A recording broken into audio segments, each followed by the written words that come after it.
Hello, everyone. Okay, so this is one of the series I want to start. It will be calling Making Music with Chrystal. Oh, goodness.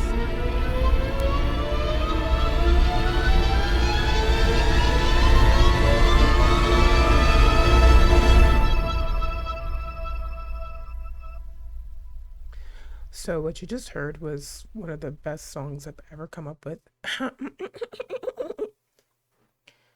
Let's do a little breakdown, okay? Let's play the full thing first.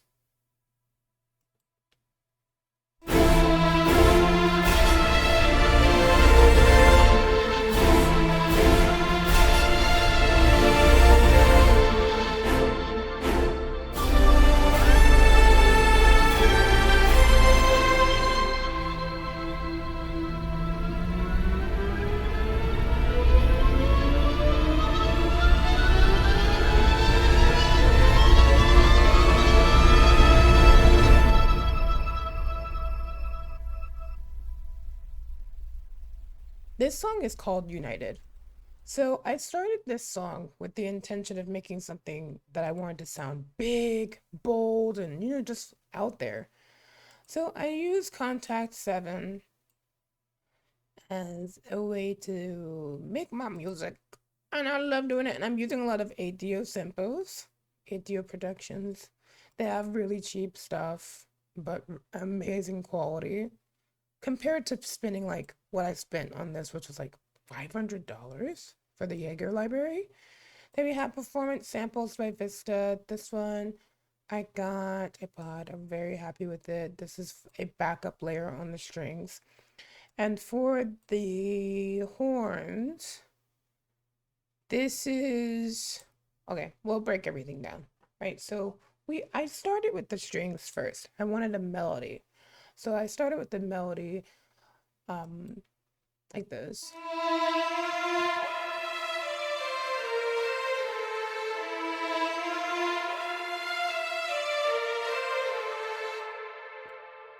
You hear how realistic that sounds? Because when you're doing a string section, yes, you can just use whatever stock library you have, where the strings just sound, pretty, but they don't have the proper transition. And on top of that, whenever you're using a string like this, you need to stack a reverb on top of it. Because without it, it's going to sound like this.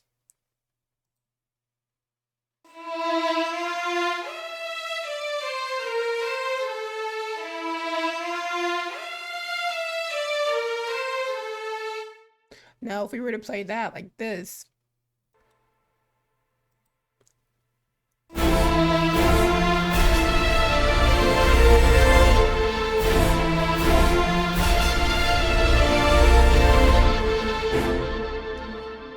it takes over practically everything. You want everything to blend. So I use Cymatic Space Light. Yeah, I'm not buying the full version, sorry. Maybe later. To kind of capture that room sound. Cathedral is my favorite preset. And I stack it on top and it gives a perfect echo to everything.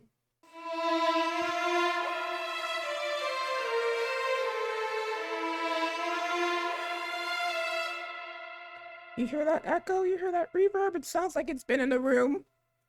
Yeah, that's what we're going for.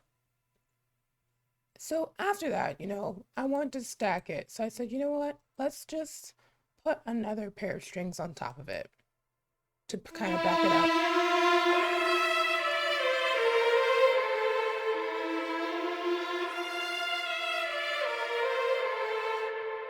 This is Vista Performance Samples. So I used this violins of FFF, which just means really loud. Forte. That's probably not the whole thing, but I'm learning still, okay? Give me a break. So this is to back up the original melody. Since they're two separate samples from different libraries, they blend together without, kind of giving that weird overlapping effect.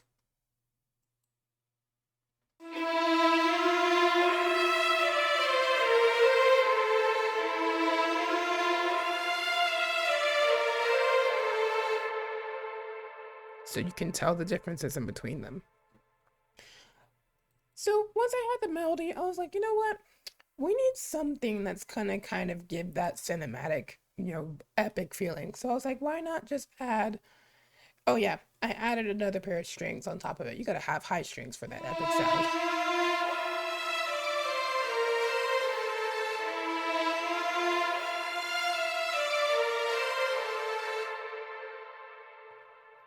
The way your string sounds will take the realness out of your entire mix. If it sounds cheap, electronic, or just like not made by man. So try to avoid that.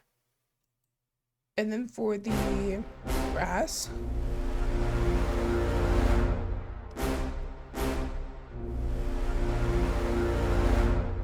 we have a nice crescendo. It's not bum bum bum. It's bum bum bum. Kind of gives more of that like a live sound to it. But yeah. And then I said, you know what? Let's layer that with something else. Let's put some, I think this is it. Let's put some strings on top of that. So we're using a staccato and tremolo mix here on channel 4.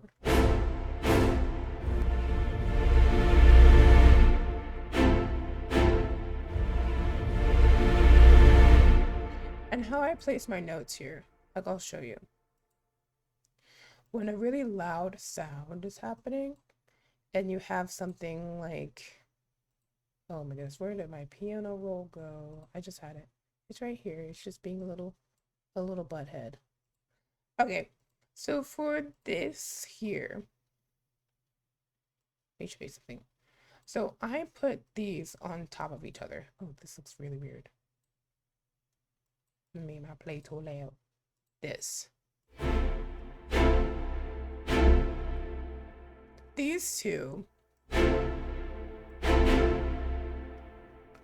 We have these two notes. Now if I muted this instead, you would have a very kind of flat sounding sound. It's still very full, but adding that kind of dissonance gives more of a dramatic emotional effect. It's more of a dramatic pull.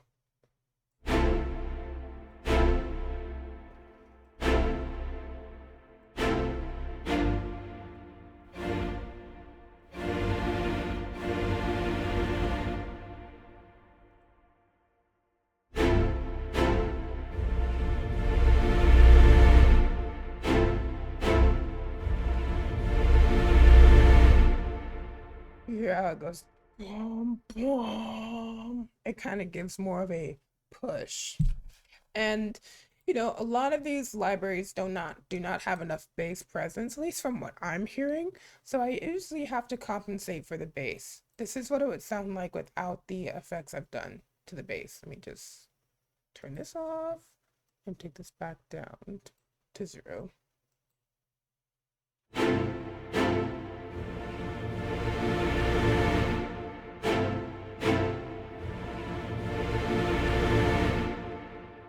See, naturally this comes with very, very low bass sounds. It's very annoying, but this is something that happens with a lot of orchestral libraries.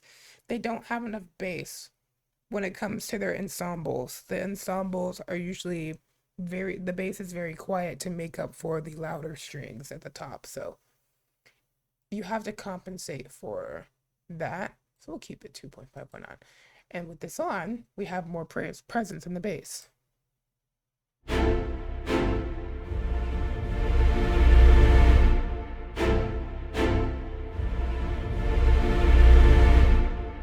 So, you hear how that made it quite a big difference? Yeah. Bass is very important when it comes to orchestral music. You always hear it. It's always there. And most times when composers make music, there's a very strong bass presence. The bass is very, very, very, how do I say this? Audible. Because they're usually scoring for film. And film has, a lot of cinematic choices like high bass frequencies, or sorry, strong bass presence. Oh my goodness, I'm just stumbling on my words. And just a lot of sound effects. And the music has to match that. It brings more of a cinematic feel when you can sit in a movie theater and feel the bass of the music rumbling your feet if you're on like IMAX or whatever D box. Um, it's just smarter. Now, if you're working on a show, then that doesn't really matter. But if you're working on a cinematic show like Stranger Things, then um, or not, that's not really a good example. Nothing against Stranger Things, of course. But if you're working on like a show, like I want to say Game of Thrones, or it's just something really cinematic, I probably gave another bad example. Who knows? I have not seen Game of Thrones. But points aside, you have to have bass.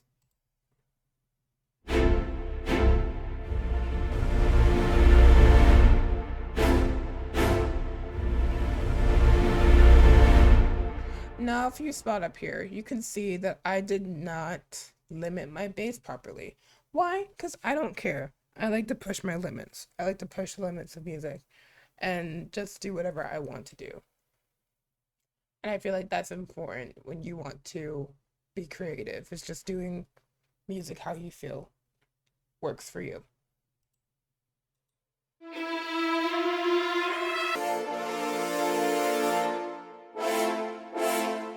So these are the next horns. So if we put these together, we have two horns.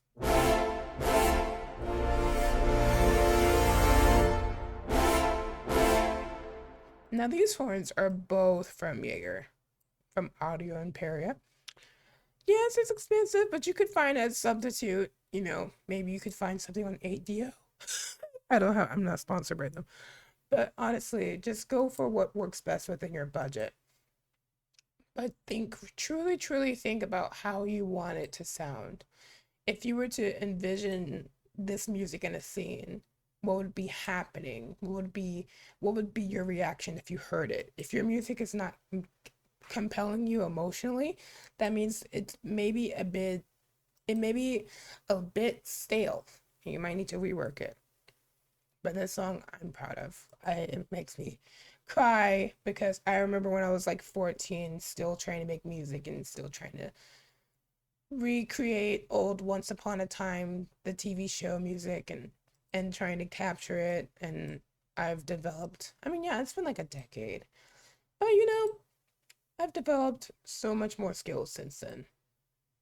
Yes, we're trying to build the brass here. So the brass is actually comprised of French horns. Well, this is low brass. French horns and trombones. Or sorry, not trombones, trumpets. Oh my gosh, how I mix that up.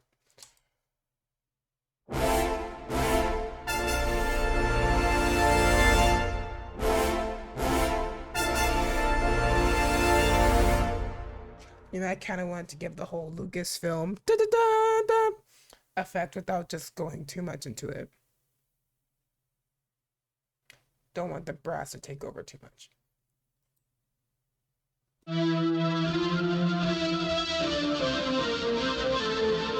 So for this is a synth sound I want to include. What I did is I just put a hardcore plugin on top of it. Without it, it sounds like this.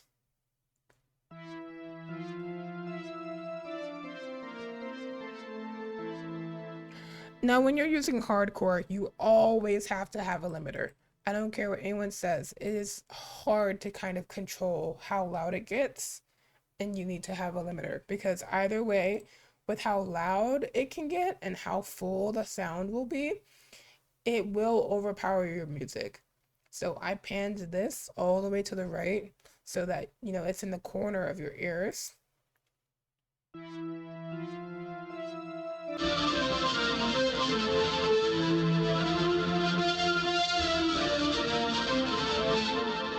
And then after that, let's get into the second half, right?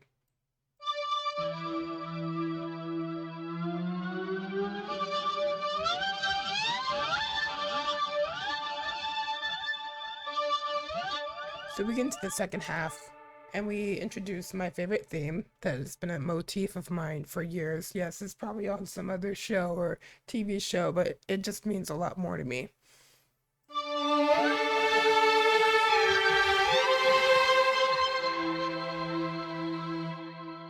That's my thing. My favorite motif.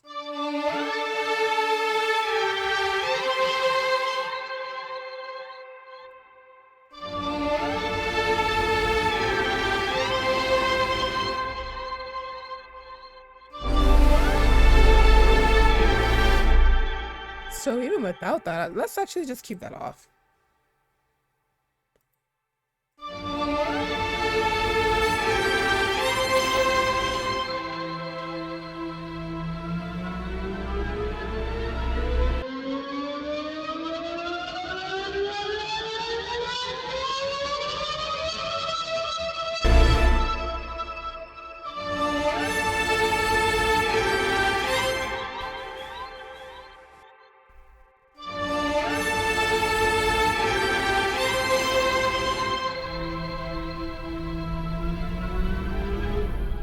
So for the second half, I kind of wanted it to sound like a spaceship, like a spaceship is lifting off into the air, and I kind of want to give that rumbling effect. So I added some rolls, some drum rolls.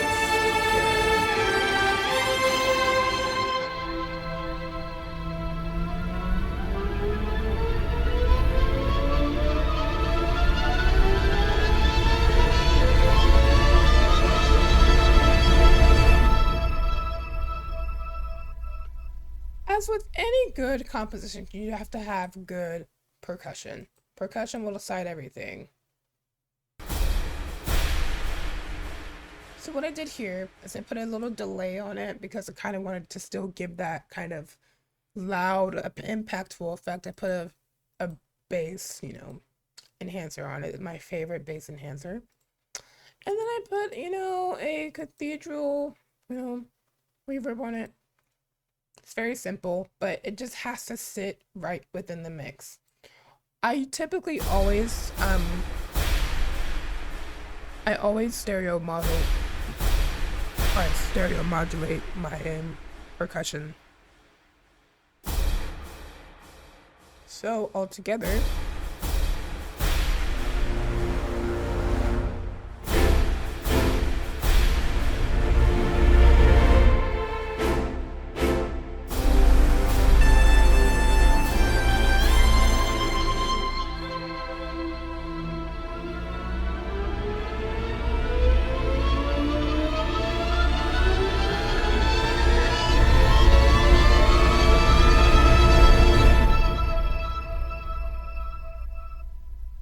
and that is United.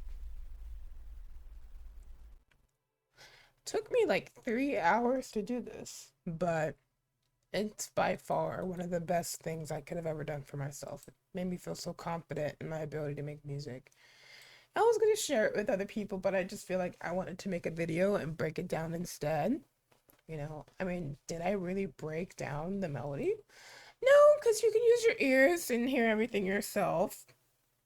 It's very much so like a simplistic melody. It's not too complex, but it gets its point across, and I'm really proud of it.